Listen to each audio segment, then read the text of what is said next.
जोगेंद्र नाथ रहता था। उस दिन पढ़ाई पूरी करके शहर से लौट रही अपनी इकलौती बेटी संयुक्ता का घर में इंतजार कर रहा है नाथ।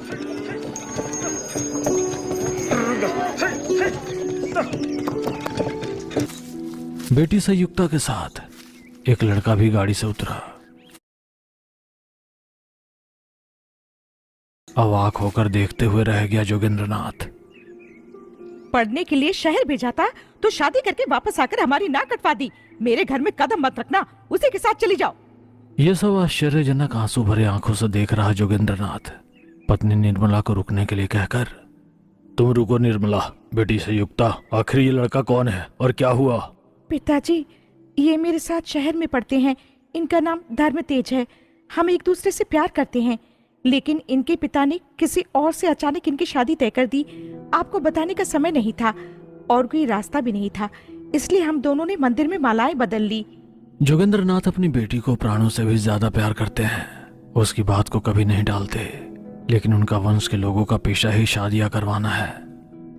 ऐसे में उनकी अपनी बेटी की शादी ऐसे तैसे हो गई, इसलिए दुखी हो रहे हैं।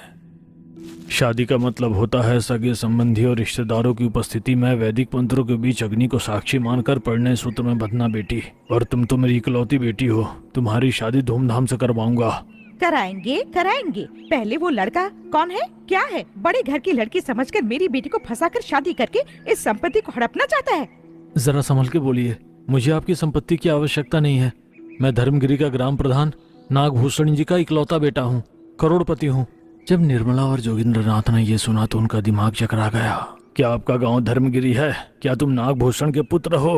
हाँ। क्या आप मेरे पिता को जानते हैं? अच्छी तरह जानता हूँ, पहले हम धर्मगिरी में रहा करते थे। मुझे माफ कर दो बेटा, तुम कौन हो और क्या हो ये बिना जाने मेरा मुंह फिसल गया। ऐसा कहकर उन दोनों को घर के अंदर ले गए। अगले दिन शादी की बात करने धर्मतेज को साथ लेकर धर्मगिरी चल दिए। मैंने सोचा था कभी यहाँ आने की जरूरत नहीं पड़ेगी, भगवान आप ही रक्षा करें। धर्मगिरी जाकर नागभूषण को जो कुछ हुआ सब बताकर, साहब भले ही आपके जितना नहीं, पर मैंने भी मणिपुर में अच्छा कमाया है। मेरी सारी संपत्ति दामाद का है, आप शादी के लिए मान जाइए। मेरी सहमति क्या है? वे पहले ही ऐसा कर चुके हैं जोगेंद्र नाथ। बस मेरी हैसियत के मुताबिक धूमधाम से मेरे इकलौते बेटे की शादी नहीं हुई, इसी बात का दुख है। शादियां करवाना ही आपका पेशा है ना? अच्छे मुहूर्त देखिए, शास्त्र अनुसार शादी करेंगे, लेकिन मेरी एक शर्त है। बताइए भूषण जी, मुझे क्या करना है? तुम तो जानते ही हो जोगेंद्र, एक समय तुम भी इसी गांव में थे। हमारे गांव के रीति रिवाजों के अनुसार दोनों तरफ के माता पिता की सहमति के बिना प्रेम विवाह की अनुमति नहीं है। अगर कोई ऐसा करता है तो उन्हें गाँव बहिष्कृत करते हैं। कई साल पहले धर्मगिरी में बिरजू के बेटे संजय, मल्लिक जी की बेटी गौतमी ही आखिरी जोड़ा था जिसे हमने बहिष्कृत किया था। अब तक कोई नहीं जानता कि उनका क्या हुआ, वो कहाँ गए। क्या आप अभी भी उस प्रतिबद्धता का पालन कर रहे हैं? पीढ़ी दर पीढ़ी चली आ रही प्रतिबद्धता का पालन अवश्य करना चाहिए। क्योंकि मेरे बेटे ने मेरी अनुमति के बिना शादी करके मुझे बदनाम किया, इसीलिए मैं अपने गांव वालों को अपना चेहरा नहीं दिखा सकता। इसीलिए मेरे गांव के हर घर में जाकर इनके क्योंकि मेरे बेटे ने मेरी अनुमति के बिना शादी करके मुझे बदनाम किया, इसीलिए मैं अपने गांव वालों को अपना चेहरा नहीं दिखा सकता। इसीलिए मेरे गांव के हर घर में जाकर इनके प्रेम विवाह के बारे में बताकर मेरी तरफ से आप शादी का निमंत्रण पत्र देकर उन्हें बुलाइए। लाचार होकर जोगेंद्र ने वो शर्त मान ली। अगले 21 दिनों में एक शुभ मुहूर्त है। मणिपुर जाकर शादी की तैयारियां शुरू करके उनके गांव के सभी लोगों को शादी के लिए आमंत्रित करके भूषण जी के शर्तों के अनुसार धर्मगिरी गांव के लोगों को आमंत्रित करने के लिए शादी का निमंत्रण पत्र लेकर निकल पड़ा। गांव के सभी के घर जाकर संयुक्ता और धर्मतेज के प्रेम विवाह के बारे में बताकर शादी का निमंत्रण पत्र देकर आमंत्रित किया और 4 घरों को बुलाना बाकी था। निर्मला, उन 4 घरों में जाने से डर लगता है। क्यों डर रहे हो? एक समय तो वे आपके दोस्त थे, ऊपर से उनकी मृत्यु हुए 25 वर्ष से अधिक समय बीत चुका है। चलिए धैर्य पूर्वक। एक घर में जाकर निमंत्रण पत्र देते ही, जोगी भैया आप कैसे हैं? अंदर आइए ना। जैसे ही जोगेंद्र ने दरवाजे के अंदर कदम रखा, घर की छत से लटक रहे प्रेत आत्माओं ने आंखें खोली। अदृश्य रूप में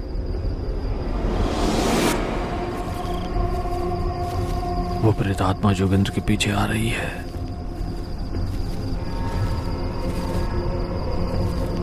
एक और दोस्त गंगू के घर में कदम रखते ही क्या तुम आ गए? मैं इतने सालों से तुम्हारा इंतजार कर रहा हूं। निमंत्रण पत्र देकर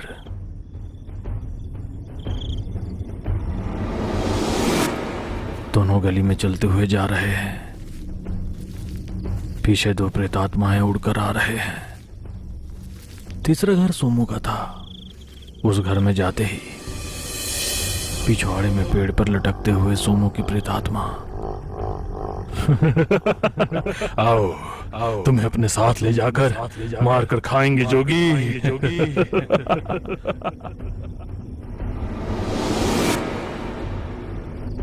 उस घर में भी निमंत्रण पत्र देकर आखिरी घर मुन्ना का घर जा रहे हैं। उनके पीछे 3 प्रेतात्माएं उड़कर आ रहे हैं। मुन्ना के घर में कदम रखते ही अलमारी पर बैठा मुन्ना की प्रेतात्मा धोखेबाज आया है, आपको धोखा देने वाला धोखेबाज आया है। निमंत्रण पत्र बांटकर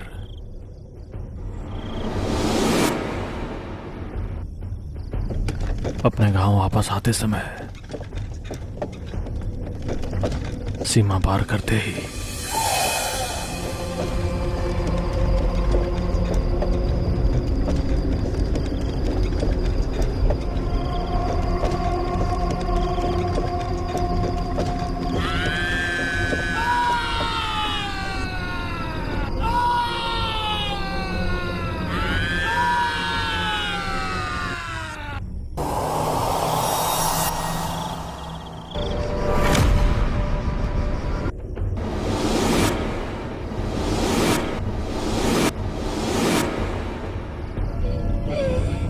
यह सब आश्चर्य से देखते हुए भागते हुए आकर देखने पर बेहोश पड़े पति को गाड़ी वालों की मदद से मणिपुर ले आई।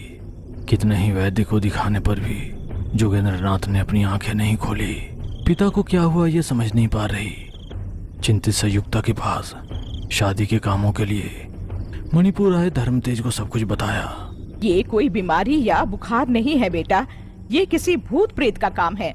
सरहद पार करते ही गाड़ी से उछलकर कैसे हवा में पलटियां खाई, जो कुछ हुआ विस्तार से बताया। ऐसे प्रेत आत्माओं को भगाने वाला हमारे गांव में है। ऐसा कहकर वो अपने गांव धर्मगिरी गया और मातृ नाम के एक तांत्रिक को अपने साथ लाया। मातृ ने अच्छी तरह जांच करके जोगेंद्र को देखा। ये जोगी है ना, जोगी जो शादियां कराता है?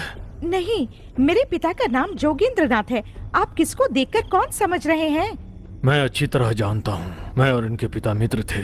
ये पक्का जोगी ही है। हाँ जी, आप सही कह रहे हैं, इनका नाम जोगी ही है। इन्हें 4 प्रेत आत्माओं ने पकड़ लिया है। उन्हें छुड़ाने के लिए हमें ये जानना होगा कि इसे क्यों पकड़ा है। केवल एक ही रास्ता है, 4 सुअरों को लेकर आओ। जोगी ने बिस्तर के चारों किनारों पर 4 सुअर बांधकर कुछ मंत्र पढ़कर अर्दंतरहम कार्य खालम चक्रदंतरह घर विभुखलम मृत्यु गैरक धनाचारकम। जैसे ही जोगेंद्र नाथ पर मंत्र जल छिड़का गया, आत्माएं हवा की तरह उसके मुंह से निकली और सुअरों में प्रवेश कर गई।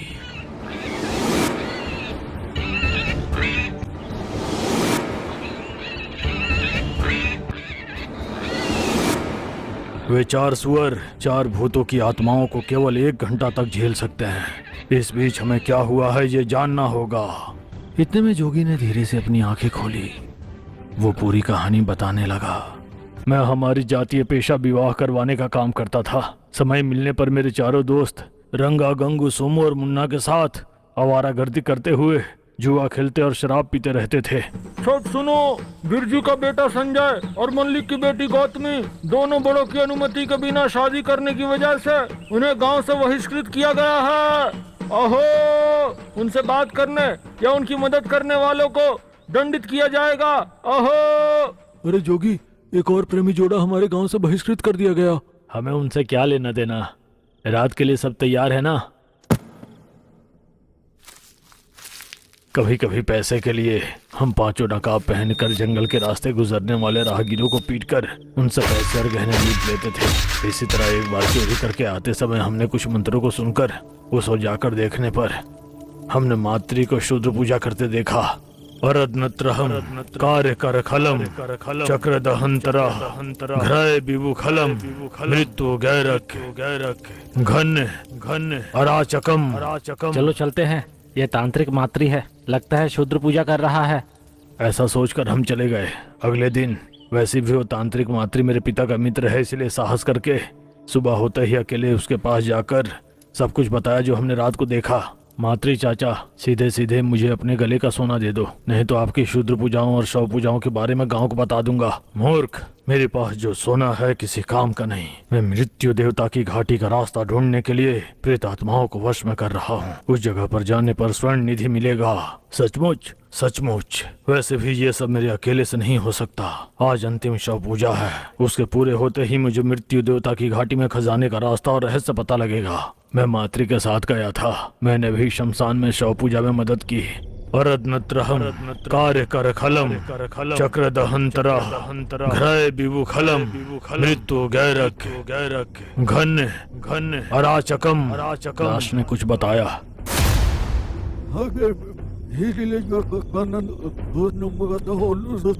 मुझे थोड़ा ही समझ आया।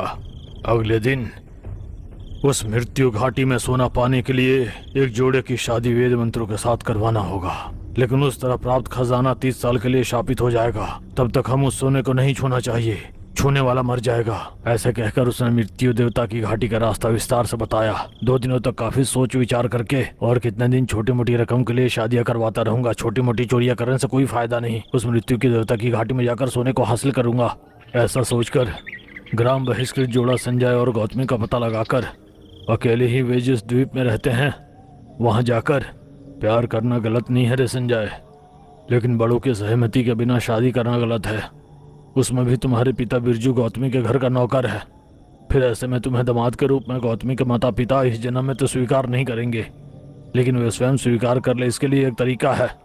मुझे बताइए साहब, कितना भी कठिन हो मैं करूंगा। यदि हेमगिरी पहाड़ी की घाटियों में रहने वाली देवता के सामने वैदिक मंत्रों के साथ विवाह करने पर तुम दोनों के माता पिता का मन देवी चुटकियों में बदल देगी। मेरे एक मित्र को मृत्यु दोष है, ऐसा करके ज्योतिष ने बताया, इसलिए असामयिक मृत्यु यज्ञ करने के लिए वहाँ जा रहा हूँ। मैं तुम्हारी शादी करवाऊंगा।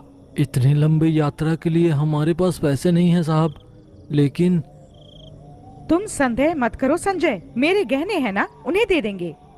हमारे ही गांव के हैं ना, डर किस बात का। माँ पिताजी मान जाएंगे तो हमें गांव में आने दे देंगे। अनाथों की तरह इस गांव में क्यों रहना। ठीक है गौतमी, जैसी तुम्हारी मर्जी। उन्हें बहला फुसलाकर किसी तरह मना लिया, उनके पास का सोना भी ले लिया। अगले दिन खजाने के बारे में पूरा विवरण ना बताते हुए अपने चारों दोस्तों को भी मनाकर कल ही यात्रा पर जाना है। उनको ऐसा बोला, यात्रा के खर्चे के लिए बहुत सारे पैसों की आवश्यकता होगी। आते समय अपने अपने घरों से सोना लेकर आओ। वे चारों सोना अपने कमर की पोटली में लेकर आए, कंधे पर सामान रखकर चल पड़े। रास्ते में गौतमी और संजय को लेकर 4 दिनों की यात्रा के बाद हिमगिरी की घाटियों तक पहुंचे। बड़ी मुश्किल से मृत्यु की घाटी पर पहुंचे। नाम को सुनकर ही पूरी घाटी में लाशें लटक रही थी। अस्थि पंजरों सा भयंकर था। हमारे साथ आया जोड़ा डर रहे थे। हम कहाँ जा रहे हैं साहब? हमारी शादी करवाएंगे कहा था, हमें कहाँ ले जा रहे हैं? बताया था ना, इस घाटी में देवी के सामने शादी करने से आपके बड़ों का मन पल में बदल जाएगा। वे तुम्हें गांव में वापस आने देंगे। उन्हें बहला फुसलाकर घाटी के अंदर ले जाकर मातृ के बताए दिशा में जाने पर गुफा के मध्य मृत्यु देवता की मूर्ति है। सावधान, उस मूर्ति को मत छूना, मर जाओगी। उस देवता के सामने वैदिक मंत्रों के साथ नए जोड़े का विवाह संपन्न करो। मातृ के कहे अनुसार शादी करवाकर दंपत्ति के एक दूसरे को फूल मालाएं पहनाते ही वे दोनों नव दंपत्ति वहीं के वहीं स्वर्ण के ढेर में बदल गए। यह देखकर हम बहुत खुश हुए। मेरे चारों दोस्तों के चेहरे खुशी से खिल उठे। मैंने क्या सोचा था, पर तुम साधारण नहीं हो जोगी, हम सभी करोड़पति बन गए हैं। हाँ रे, लेकिन हम इतना सोना कैसे ले जाएंगे? उस ढेर में से 4 सिक्के निकाल कर जाएंगे तो घोड़ा गाड़ी खरीद लाएंगे और उसमें सारा सोना ले जा सकते हैं। वो तो ठीक है, लेकिन 3 दिन से ठीक से खाना नहीं मिला है। भूख लगी है, पहले अच्छा खा लेते हैं, शक्ति मिलेगी। सोमू, उस खजाने को तब तक खर्च नहीं करेंगे जब तक हम अपना अपना हिस्सा नहीं बांट लेते। जितना सोना तुम लाए हो इस थैली में डाल दो। मैं पास में कोई गांव है या नहीं देखकर घोड़ा गाड़ी थैलियां खरीद कर लाता हूँ। इस बीच तुम लोग सोने को 5 बराबर बराबर हिस्से में बांट दो। ऐसा बताकर उनके पास का सारा सोना फोटली में बांधकर वहाँ से निकल पड़ा। उस खजाने को छूने वालों को मृत्यु देवता का श्राप लगेगा।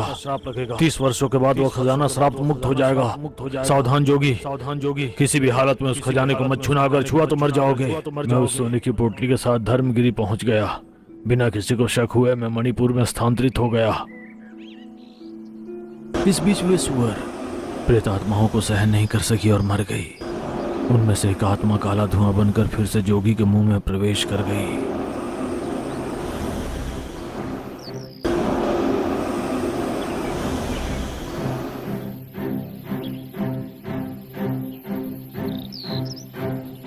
हम चारों ने उत्सुकता से सोने के ढेर को 5 बराबर भागों में बांट दिया। इस बीच गंगू भूख से बिलख रहा था तो मैंने सोमू और मुन्ना को खाने के लिए कुछ लाने को भेजा। उन दोनों के जाने के बाद, अरे ओ गंगू, इतने सारे सोने के 5 हिस्से क्यों? जो 3 लोग बाहर गए हैं उन्हें इसी रास्ते से गुफा में आना होगा। जब वे अंदर आएंगे तो उन्हें लाठियों से पीट कर मार डालेंगे और सारा सोना बांट लेंगे। क्या कहते हो? अरे वाह, ऐसा ही करेंगे। ऐसा सोचकर हम लाठियां पकड़कर द्वार के दोनों तरफ खड़े हो गए। सोमू मुन्ना के अंदर आते ही हमने उनके सिर पर डंडों से वार किया और उन्हें मार डाला। उनके द्वारा लाया गया खाना खाते ही दोनों के पेट में दर्द हुआ। खून की उल्टी करके हम दोनों वहीं के वहीं मर गए। उसने हम दोनों को कुछ खाना लाने के लिए भेजा है, लेकिन लालच में।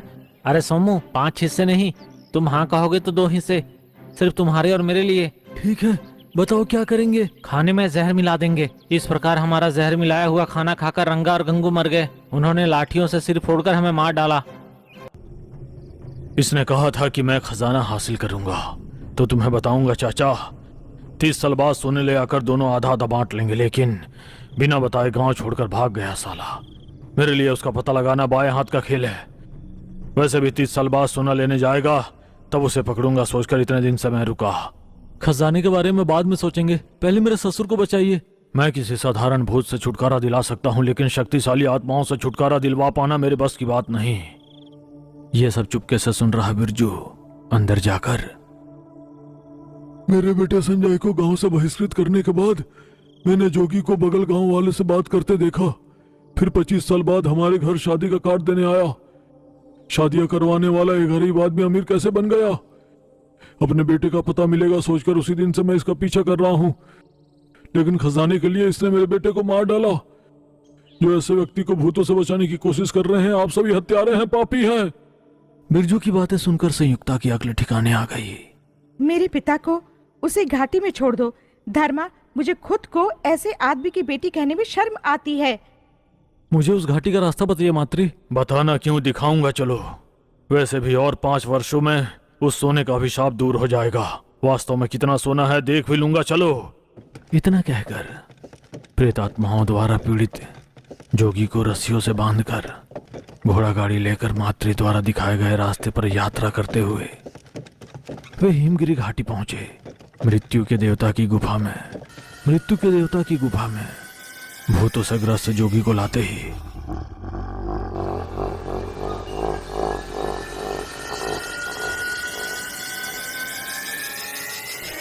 प्रेतात्माओं ने जोगी को छोड़ दिया। सोने के ढेर से दुल्हा दुल्हन संजय और गौतमी प्रेतात्माओं के रूप में उठकर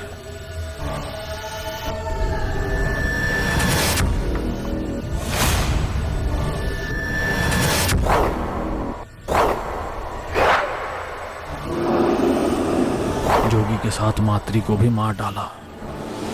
रंगा, गंगू, सोमू और मुन्ना, उन सभी के भूत भी हवा में धूल में गायब हो गए।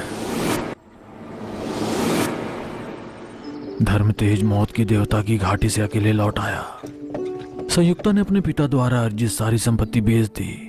इसे 5 हिस्सों में विभाजित कर संजय के पिता बिरजू को और रंगा, गंगू, सोमू और मुन्ना की पत्नियों को दे दिया। कुछ समय बाद संयुक्ता और धर्म तेज शादी कर लेते हैं। अब भी वह खजाना हिमगिरी की घाटी में मृत्यु की देवता की मूर्ति के सामने है। वहां चले क्या? आओगे?